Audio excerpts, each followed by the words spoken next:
इसलिए कि आज के सेशन के अख्ताम पर हम एक प्लान जो है वो अपने पास से लेके जाएंगे, जो आपको इस्तेमाल करना होगा अपने स्कूल को इम्प्रूव करने के लिए। इसको हम कहते हैं स्कूल इम्प्रूवमेंट प्लान। ठीक है, एक डॉक्यूमेंट आपने सबने लिया हुआ है, स्कूल इम्प्रूवमेंट प्लान। नॉर्मली इसको शॉर्ट में कहते हैं SIP, स्कूल इम्प्रूवमेंट प्लान। आइए, तो पूरी दुनिया में जब भी स्कूलिंग की बात होती है और जब भी स्कूल कायम किया जाता है, खोला जाता है, तो स्कूल रन करने से पहले स्कूल इम्प्रूवमेंट प्लान जो है वो बनाया जाता है, नंबर 1। और जब स्कूल रन हो जाता है तो हर सेशन के आगाज पर उस स्कूल इम्प्रूवमेंट प्लान में तब्दीलियां की जाती हैं, वक्त के लिहाज से और ज़रूरत के लिहाज से। अच्छा, हम लो कॉस्ट स्कूल चलाते हैं, बहुत फाइनेंशियली हमारे पास इतना वसाइल नहीं है, तो जब हम स्कूल शुरू करते हैं तो स्कूल इम्प्रूवमेंट प्लान नहीं बना पाते, या स्कूल कैसे चलेगा हमारे पास कोई आउटलाइन जो है वो नहीं होती। इसीलिए जब हम स्कूल पहुंचते हैं तो फिर हम हालात और वाक़यात का शिकार हो जाते हैं। ठीक है, यानी जब आप स्कूल में दाखिल होते हैं एज ए प्रिंसिपल और अपने ऑफिस में पहुंचते हैं, अगर आपके पास SIP नहीं है, स्कूल इम्प्रूवमेंट प्लान नहीं है, तो क्या होता है, आप हालात का शिकार होते हैं। यानी जैसे जैसे हालात सामने आते जाते हैं आप उनको टैकल करते रहते हैं। कोई पेरेंट्स आ गया, उसको टैकल कर लिया, कोई शिकायत आ गई, उसको टैकल कर लिया, आपके पास टाइम बचा तो आपने जाके जो है वो क्लासरूम में चक्कर लगा लिया। ठीक है, और फीस जमा कर ली, लिख ली, डिफॉल्टर्स को देख लिया, ये एक कैजुअल आपका काम हो रहा है, लेकिन आपके पास कोई प्लान नहीं है जिसको आप फॉलो करें, कोई लाइन ऑफ एक्शन आपके पास नहीं है। आज का जो पूरा सेशन है वो स्कूल में जब आप जा रहे हैं तो आपके पास एक अच्छा बड़ा सा डॉक्यूमेंट, एक बड़ी सी फाइल होनी चाहिए। ठीक है, जिसमें आपके पास पूरे स्कूल को कैसे इम्प्रूव किया जाएगा या कैसे इस स्कूल के तमाम शोबों पर काम होगा, उसमें डे बाय डे या वीकली जो है वो कम से कम प्लान जो है वो आपके पास लिखा हुआ मौजूद हो। तो मैं अपने स्कूल का स्कूल इम्प्रूवमेंट प्लान आपके साथ शेयर कर रहा हूँ। पूरा प्लान शेयर नहीं कर रहा माजरत के साथ। असल में बहुत मसला ये हो जाता है कि हम बात करना चाहते हैं जर्नल, और वो बात जर्नल से निकल के आ जाती है मेरे स्कूल पे। तो मैं इस आज की इस पूरी नशिस्त में कोशिश करूंगा कि चीजें निकल कर मेरे स्कूल पे ना आ जाएं, क्योंकि वो फिर जर्नलाइजेशन नहीं हो पाती। फिर आप यही सोचते हैं कि ये बात जो है वो जाहिर साहब के स्कूल में फिट होती है, बाकी स्कूलों में फिट नहीं होती। नहीं, ऐसा नहीं है। हमें चीज़ों को मैं कोशिश करूंगा कि जनरलाइजेशन में रखूं, स्टैंडर्ड जो है वो आपके साथ शेयर करूं।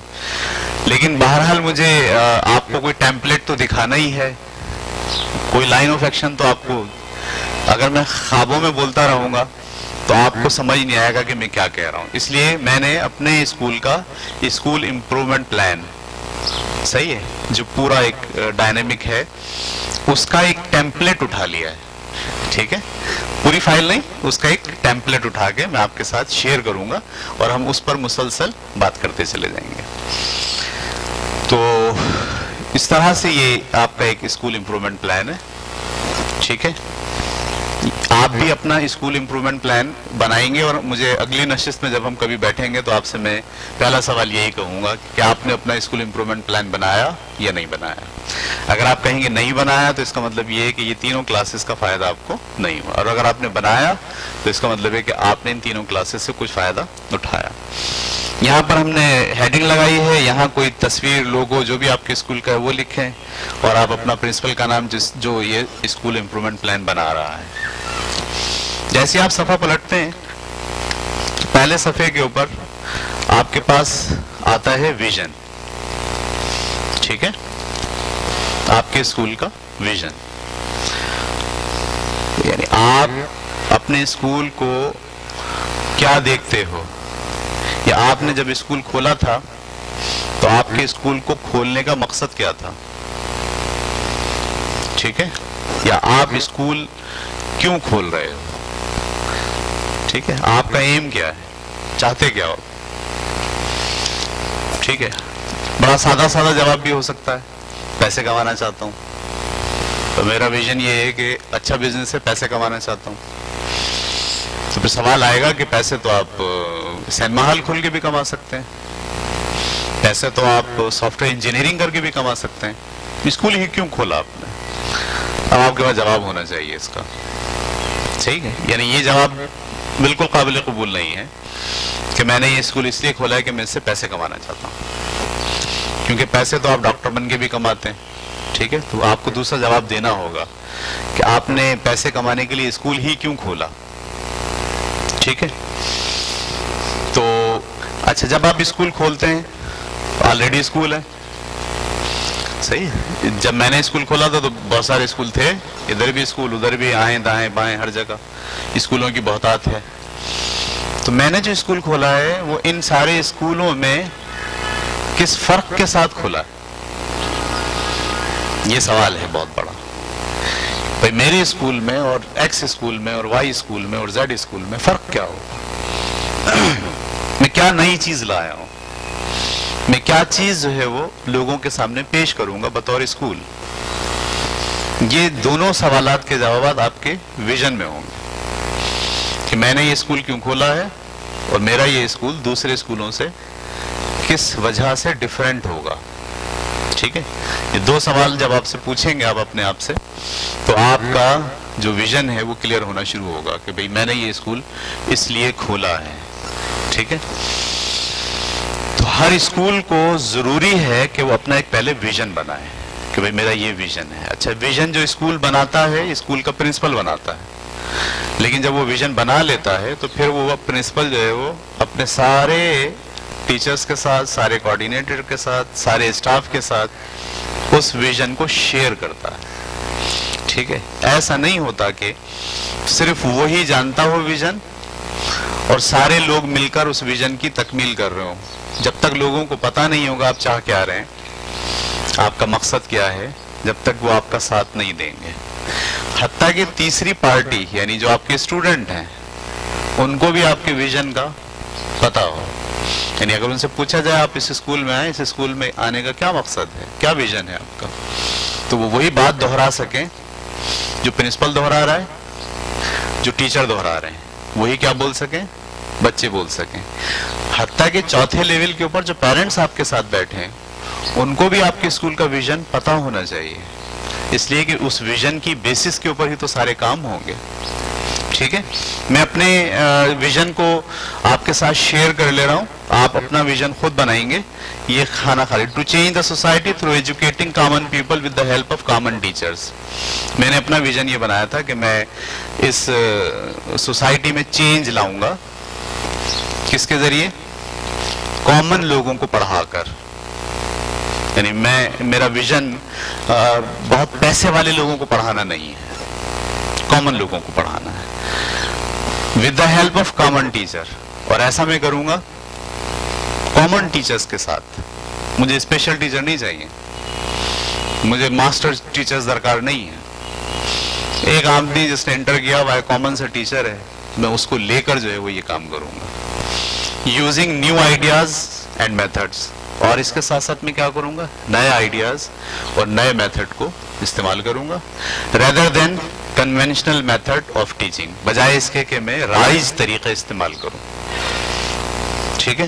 यानी मेरा जो अगर विजन आप कहें स्कूल का है तो वो क्या है कि कॉमन लोगों को पढ़ाऊंगा, चेंज लाऊंगा। पहला तो काम चेंज लाना है, चेंज लाने के लिए क्या यूज करूंगा, teaching common people with the help of common teacher, सही है।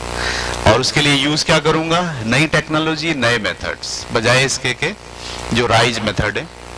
तो ये मेरा विजन था। यानी जब मैं स्कूल की दुनिया में आया तो मैं ये दिमाग लेकर आया, तो मैं यही काम करूंगा। मैंने कॉमन लोगों के लिए स्कूल बनाना है, मैं सोसाइटी में तब्दीली लाऊंगा, और तब्दीली लाने के लिए जो मैंने फील्ड इख्तियार की है वो क्या है, एजुकेशन, ठीक है। यानी स्कूल खोला है। स्कूल खोलने का मकसद चेंज इन सोसाइटी, कि मैंने अपना विजन बनाया। तो आप भी जब स्कूल इंप्रूवमेंट प्लान बनाते हैं तो बहुत सोच विचार करके, गौर करके सबसे पहले अपने स्कूल का विजन डिजाइन करते हैं। विजन डिजाइन करने के लिए 2 सवाल आप अपने आप से पूछें, इसके जवाब में आपका विजन क्रिएट हो जाता है। नंबर 1, मैंने ये स्कूल क्यों खोला है? सही है, मैंने ये स्कूल क्यों खोला है। नंबर 2, मेरा स्कूल दूसरे स्कूलों से किस तरह मुख्तलिफ होगा। अगर मुझसे ये दोनों सवाल के जवाब आपको इस मेरे मिशन में मिल जाएंगे, विजन में। मैंने स्कूल क्यों खोला है? मैं तब्दीली लाना चाहता हूं लोगों के अंदर एजुकेशन के जरिए से, इसलिए खोला है। मेरा स्कूल दूसरों से मुख्तलिफ क्यों होगा? मैं कॉमन लोगों को पढ़ाऊंगा, कॉमन टीचर को साथ लेके, और नए मेथड और नई टेक्नोलॉजी का इस्तेमाल करूंगा, आम टेक्नोलॉजी और आम मेथड को यूज नहीं करूंगा। ये फर्क होगा मेरे स्कूल में और दूसरे स्कूल में। Is it clear? आपको भी ऐसे सोचना पड़ेगा। तो स्कूल इंप्रूवमेंट प्लान का पहला हिस्सा होता है विजन, ठीक है? Is it clear? आगे चलें। उसके बाद है दूसरा हिस्सा, कोर वैल्यूज, ठीक है? कोर वैल्यूज, कोर वैल्यूज का मतलब ये है कि आप अपनी इक़दार का तयन करते हैं पहले कि आपका जो स्कूल होगा उसकी वैल्यूज क्या होंगी, ठीक है? क्योंकि आपका पूरा स्कूल का सिलेबस, करिकुलम, कल्चर, सब चीजें इन कोर वैल्यूज पे ये आइन है आपका। ये जो वैल्यूज हैं, ये जो कदरें हैं, ये आपकी वैल्यूज ही आपकी टीचिंग मेथड में अक्कास हो रही होंगी, रिफ्लेक्ट कर रही होंगी, आपकी मार्केटिंग में भी ये रिफ्लेक्ट करेंगी, ठीक है? आपका जो पूरे स्कूल का जितना सेटअप है उसमें आपकी कोर वैल्यूज क्या करेंगी, रिफ्लेक्ट करेंगी। तो दूसरे लेवल पर आपको विजन के बाद क्या बनाना होता है? अपनी वैल्यूज, ठीक है?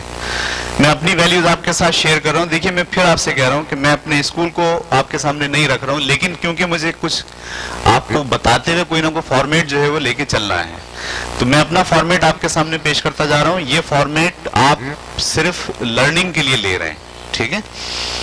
और अपना फॉर्मेट आपको खुद बनाना है, और बेहतर ये है कि हम बनाएं और बना के एक दूसरे के साथ शेयर करें।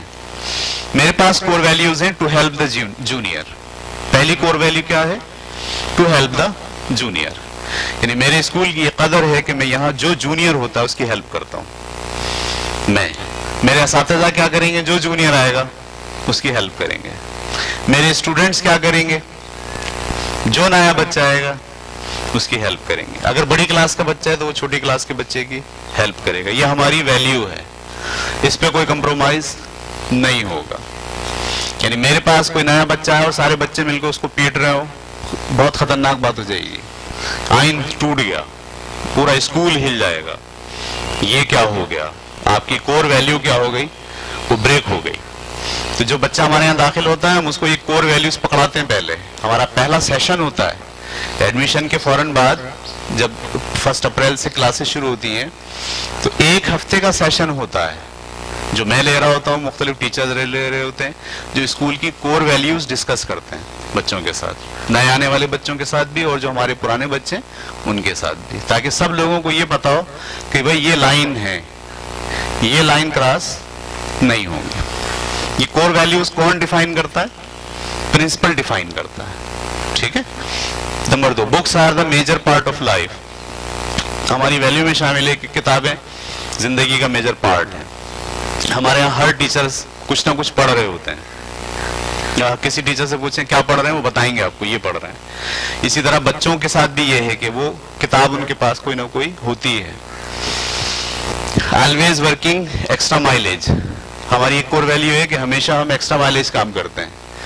एक्स्ट्रा माइलेज का मतलब ये होता है कि मिसाल ये है कि जैसे 100 मीटर भागना है, तो मैं भागना शुरू करूंगा 100 मीटर। जैसे 100 मीटर होगा मैं रुकूंगा नहीं, 10 मीटर और भागूंगा। ये इस स्कूल की वैल्यू है। अगर टीचर ने काम दिया है 1 सफ़ा लिखने के लिए, तो बच्चा 1 सफ़े के एंड पर खत्म नहीं होगा, 2 लाइनें और बढ़ाएगा। किसी टीचर को हमने काम दिया ये काम आप करें, वो उस काम पर एंड नहीं करेगा, बल्कि उससे 2% काम ज्यादा करने की कोशिश करेगा। इसे हम कहते हैं एक्स्ट्रा माइलेज। ठीक है, मिसाल के तौर पर मैं अपने बच्चे को पढ़ाता हूँ, मैंने 10वीं को जमा किया और क्लास लेना शुरू की और उनसे कहा कि भाई 8 बजे से लेकर 10:30 बजे तक क्लास है, 10:30 बजे हाफ टाइम है। तो जैसे ही 10:30 बजे हाफ टाइम की घंटी लगी, मैं तो नहीं रुका, मैं चल रहा हूं। बच्चे भी कुछ नहीं बोले, क्यों? आपकी कोर वैल्यू है।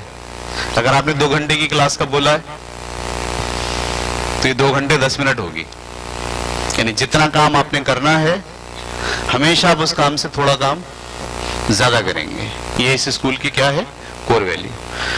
Attack the problem not the person. Problem को अटैक करेंगे, लोग को नहीं। पर्सन अटैक नहीं होंगे, प्रॉब्लम अटैक होगा। Human are equal but respect for skills. सब लोग बराबर हैं, principal, vice principal, teacher, junior teacher, senior teacher, सब बराबर है। रैंक का कोई सिस्टम हमारे स्कूल में नहीं है, ये हमारी वैल्यू है। मैं आऊंगा, खड़े नहीं होना है। मैं प्रिंसिपल हूं इसलिए प्रिंसिपल आया तो आप सब खड़े हो, नहीं। Everyone is equal but respect for skills. हमारे यहाँ रेस्पेक्ट हम करेंगे स्किल्स की बुनियाद पर। आपकी स्किल ज्यादा है, आपकी रेस्पेक्ट ज्यादा होगी। मेरी रेस्पेक्ट आप करेंगे मेरी स्किल की बुनियाद पर। किसी की रेस्पेक्ट नहीं हो रही, उसको महसूस हो रहा, तो उसे क्या करना चाहिए? तो अपनी स्किल्स बढ़ानी चाहिए। Next, no one is complete, everyone is in learning process. कोई कंप्लीट नहीं है, सब सीख रहे हैं। लास्ट टाइम भी डिस्कस हुआ था ये कि कोई टीचर नहीं है, सब क्या है? सीनियर स्टूडेंट है, junior student and senior student. तो कोई कंप्लीट नहीं है, ये एक वैल्यू है आपकी। आप अगर कहीं फंस गए तो बच्चा आपका मजाक नहीं उड़ाएगा। No one is complete, everyone is in learning process. सबके जहन में ये बात होती है। कोर वैल्यूज क्लास में भी लिख के लगाई हुई है। Next, a little discipline acted every day is the path of success. एक वैल्यू हमारी ये है, लिटिल डिसिप्लिन। डिसिप्लिन के मायने मैंने आपको समझाया थे क्या लेते हैं हम। डिसिप्लिन के मायने रूल्स रेगुलेशन नहीं लेते, बल्कि रोजाना जो काम आप करेंगे मुस्तकिल मिजाजी के साथ, is the path of success. वही आपको क्या करेगा? सक्सेस तक ले जाएगा। Hard working and labour is the path of achieve skills rather than shortcut. ये वैल्यू में शामिल है कि आपको किसी नतीजे तक पहुंचने के लिए हार्ड वर्किंग करनी पड़ेगी, शॉर्टकट नहीं। Shortcut is not allowed.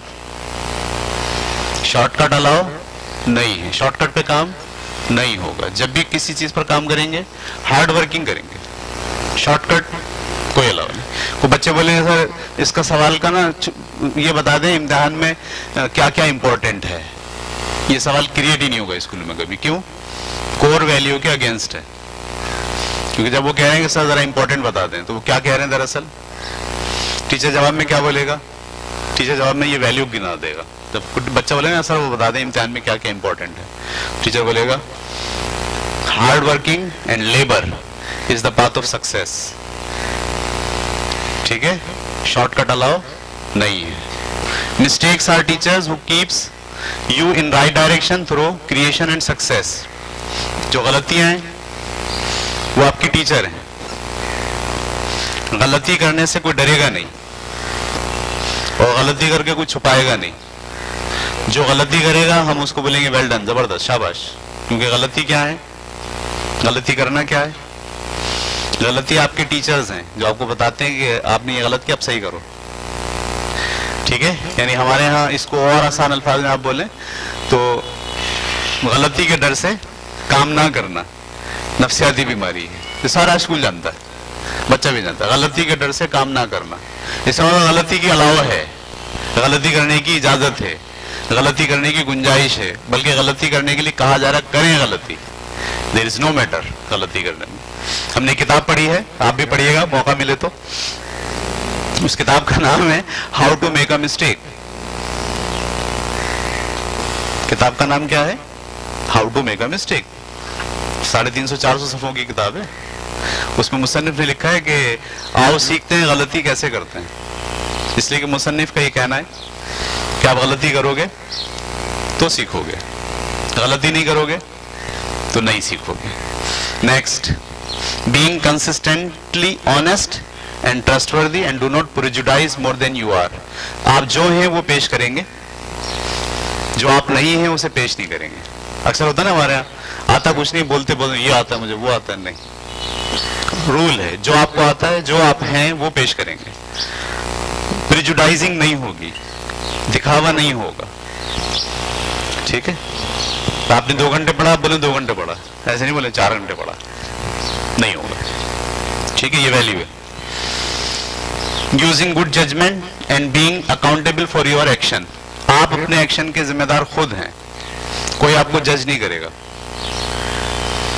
आप ठीक कर रहे हो या गलत करो, इसका फैसला कौन करेगा? आप करोगे, हम नहीं करेंगे। अकाउंटेबल आप खुद हो अपने। You are the accountable of yourself. कोई नजर नहीं रखेगा आप पे। ये वैल्यू देखें पूरे स्कूल में घूमती है हमारे। हर बच्चे से कहते हैं आपने सोचा नहीं, आप सोचते नहीं हो ये ठीक है या गलत है, आप बताओ ये आपका जहन क्या कहता है। सही, nobody is judging you, you need to जज यूर सेल्फ। आपको अपने जजमेंट खुद करनी है, ये एक वैल्यू है हमारी। Working together to achieve common goals as a team and providing support to other. आपको टीम के साथ मिलकर काम करना, अकेले काम नहीं करना। कैसे काम करना? टीम के साथ। आप अकेले नहीं हो, मुनफरिद नहीं हो, तन्हा नहीं हो। अगर आप क्लास में तो ग्रुप में हो, क्लास के साथ काम करना है। अगर आप टीचर हो तो आपको अपने ग्रुप के साथ काम करना है। इंडिविजुअलिटी नहीं है हमारे यहाँ, ठीक है, ये कोशिश कर रहे हैं। Self motivation rather than stimulated by others, stimulated by other. Self motivation हमारी वैल्यू में शामिल है कि बच्चे को हौसला अफजाई नहीं करेंगे आप बाहर से उसको मोटिवेट नहीं करेंगे, उसको मोटिवेट करके आगे नहीं चलाएंगे, बल्कि उसकी सेल्फ मोटिवेशन का काम लेंगे उससे। सही। इसकी हम मिसाल यूं देते हैं कि 2 बच्चे आपके पास हैं। एक बच्चा, उसको आपने बोला नमाज पढ़ा करो बेटे, जरूरी है, अल्लाह ताला खुश होता है, उसने ये बात आपसे सीख ली। दूसरे को भी ये बोला था, वो नहीं पढ़ता, एक पढ़ता खुद से। एक को आपने बोला अच्छा नमाज पढ़ोगे ना तो तुम्हें एक टॉफी मिलेगी, या मोटिवेशन हो रही है ना, टॉफी मिलेगी। तो वो क्या करता है? नमाज पढ़ता है। तो एक नमाज पढ़ रहा है टॉफी से, एक नमाज पढ़ रहा है खुद से। आपकी नजर में कौन सही है? आपकी नजर में कौन सही है? जो खुद से पढ़ रहा है। सेल्फ मोटिवेशन, यानी हमारे जो वैल्यू है वो self motivation rather than stimulated by others. दूसरे उसको स्टिमुलेट करें, उसको उकसाएं, उसको चढ़ाएं तो वो काम करे, ये नहीं होगा। चढ़ाने का काम नहीं होगा स्कूल के अंदर, सेल्फ मोटिवेशन का काम होगा। आप उसको ये बताएंगे क्या जरूरी है, तुम्हारे लिए क्या इंपॉर्टेंट है, ठीक क्या है तुम्हारे लिए, गलत क्या है, ये करेंगे। फैसला वो करेगा, ठीक है। ये हमारी वैल्यू है। Error in judgement repeated every day in the path of failure. अगर आपने जजमेंट का एरर किया है, जजमेंट का एरर, गलती हो गई आपसे और वो रिपीट हो रही है, वो ये गलती, ये गलती आपने की, हमने आपको बोला ये गलत हो गया बेटा आपसे, कल भी आप वही कर रहे हो, हम इसको क्या बोलते हैं? एरर इन जजमेंट होगा। आपकी जजमेंट काम नहीं कर रही। Error in judgement repeated every day is the path of failure. अगर आप जजमेंट का एरर करके रोज गलती दोहरा रहे हैं तो अब आप फेलियर की तरफ जा रहे हैं। ये बात आप समझ लीजिए अच्छी तरीके से। 13 वैल्यूज है मेरा ख्याल, कितनी? 1 2 3 4 5 6 7 8 9 10 11 12 13 14 वैल्यूज है हमारी। हमारे स्कूल का पूरा सिस्टम इस वैल्यूज की अक्कासी करेगा। आपको अपनी वैल्यूज डिफाइन करनी है पहले, ठीक है जी।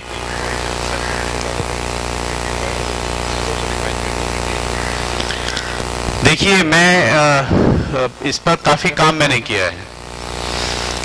इंसान की जो तरक्की है ना वो उकसाने पर नहीं है, याद रखिएगा ये बात। उकसाना जो है उससे आदमी कंट्रोल मोड में चला जाता है। जब वो लोगों से कंट्रोल होता है, फिर उसको कोई छालिया पे उकसाएगा तो वो छालिया पे स्टिमुलेट हो जाएगा, कोई तारीफ करके उससे कोई दूसरा काम ले लेगा। आपने बचपन से अगर बच्चे को तरबियत दी है कि बाहर से जो बात आपको आ रही है आपको उसे एक्सेप्ट नहीं करना है, पहले सोचना है, फिल्टर लगाना है। आपके हक में बेहतर है ले लो, आपके हक में बेहतर नहीं है नहीं लो। ये जो होता है ना जिसको हम कहते हैं मोटिवेशन, ये बहुत नुकसान करता है। बहुत।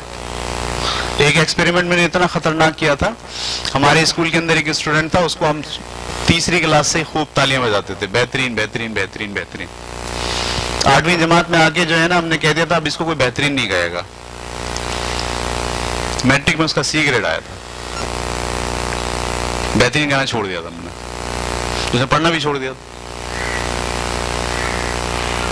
यानी इतना बेहतरीन बच्चा, वो बेहतरीन सिर्फ क्यों था?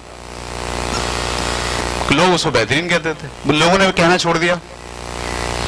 आप देखिए आपकी सोसाइटी के अंदर हम कहते हैं, वो असल में आदत हो गई थी उसको कि उसकी तारीफ हो, वो काम करता था तारीफ पे। तारीफ नहीं होगी, नहीं करेगा। आपकी सोसाइटी में ऐसा है, सब तारीफ करेंगे। मैं जो बच्चा 10वीं पढ़ के भेज रहा हूँ सोसाइटी के अंदर, आप मुझे बताइए वो सोसाइटी तारीफ करती है? अगर बच्चे को आपने मोटिवेशन पे डाला तो मैट्रिक के बाद तो मोटिवेशन नहीं मिलेगी, अब क्या करेगा? वो टूट जाएगा। 80% बच्चा टूटता है, बोलता है ये क्या हो गया, तो मेरे को तारीफ ही नहीं कर रहा। सबकी आंखें यहाँ से यहाँ आ जाती हैं, पेरेंट्स की भी, टीचर्स की भी, सबकी। इसलिए तारीफ पे मत डालिए, पानी दीजिएगा। टीचर्स को प्रेज करना, उनकी तारीफ करना। हाँ, इससे टीचर्स खराब नहीं हो जाते? तारीफ आप टीचर की खामखा थोड़ी कर रहे हैं, आप उसको बता रहे हैं स्पेसिफिक। लास्ट टाइम हमने बात की थी ना आपसे कि जो आपने उसको बात कही है, उसने जो काम ठीक किया उसकी तारीफ करें, ताकि उसे पता चले उसको सही जाना है, सही जा रहा है या गलत जा रहा है।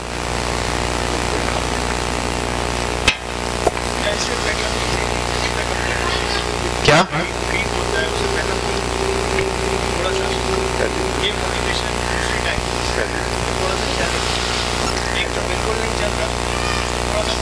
देखिए, यहाँ मैं ये नहीं कह रहा कि आप खुदा ना खास्ता बिल्कुल बेरहम बन जाएं, ये नहीं कह रहा मैं।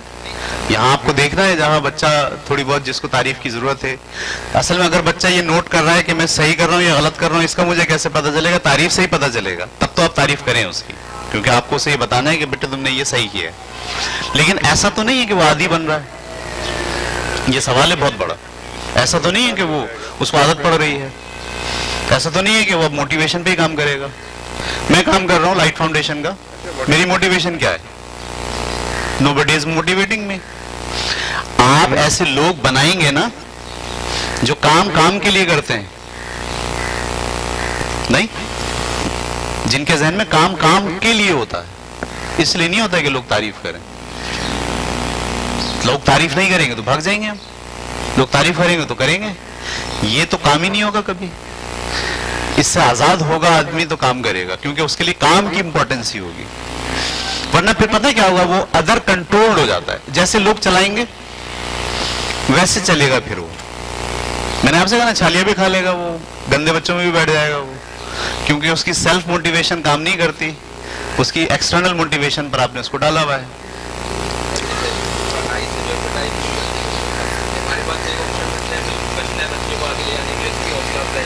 जी,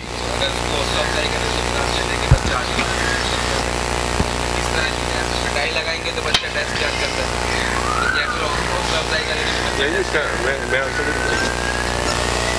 मेरा ख्याल अगर हम ये सब चीजें करने के बाद जो है सवालात रखें, आप लिख लें, इसलिए कि मुझे पता है ये खत्म नहीं हो पाएगा। और मेरा आज आखिरी सेशन है, मैं सारे सवालात के जवाब दूंगा, आप प्लीज उसको लिखते जाइए।